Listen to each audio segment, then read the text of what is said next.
El grosor del polvo, a ver, el grosor del polvo debe de haber surgido por ahí del 2019, más o menos, como la idea primigenia. Empecé a trabajarla con un amigo guionista, al final no llegamos muy lejos juntos trabajando, y luego es que conozco a Gustavo Hernández de Anda, que es el co-guionista de la película y como uno de mis grandes colegas y cómplices en este trabajo. Y,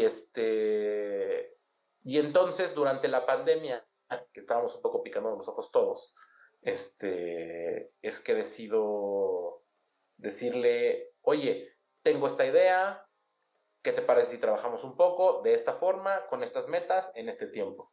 Y pues el loco me hizo caso y entonces aceptó desarrollar el proyecto conmigo, lo escribimos juntos, muy rápido y eso, o sea, entonces ahí es como cuando surge, o sea, la idea en el 2018, 19 por ahí, y luego en la pandemia es cuando ya con Gustavo trabajamos y al final escribimos el guión.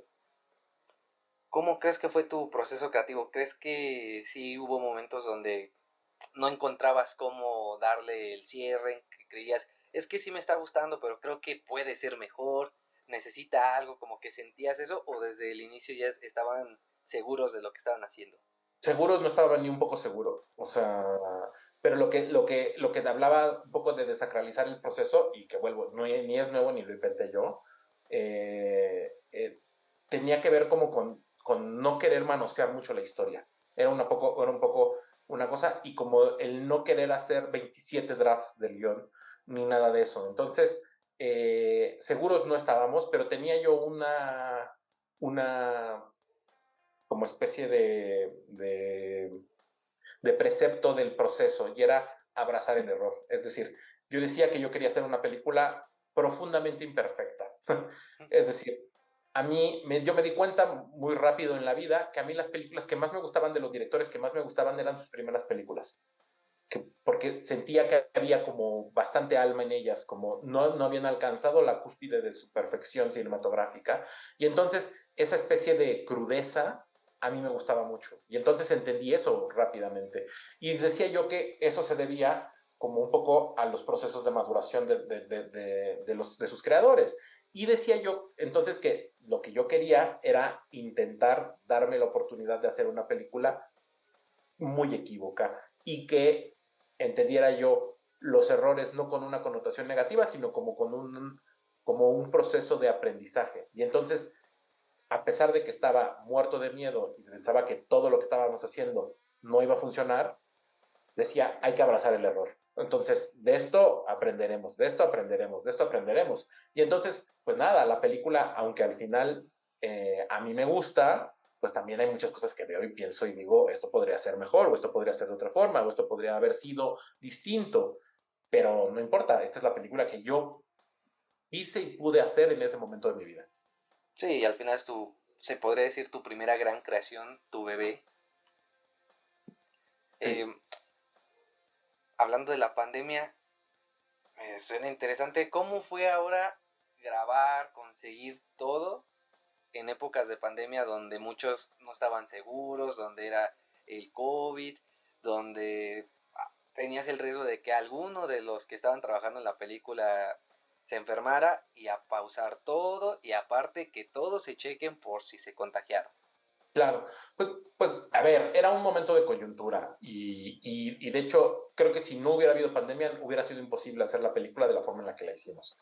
Me, en ese momento la actividad cinematográfica estaba casi que regresando, o sea, es cuando empezaron algunas producciones a volver a hacerse. De hecho, yo ya había regresado a hacer un proyecto de una serie del cual cuando lo empecé a hacer, les dije, yo solo puedo hacer hasta aquí, porque tenía como muy planeado que iba a hacer la película en ciertas fechas. Entonces, pero era el primer proyecto después del encierro de 6 meses de inicial, donde todos estábamos muertos de miedo, no nos habíamos vacunado, no, o sea, como que había Sí, muchísimos mucho miedos pánico. y muchos temores, exactamente. Entonces, a partir de eso,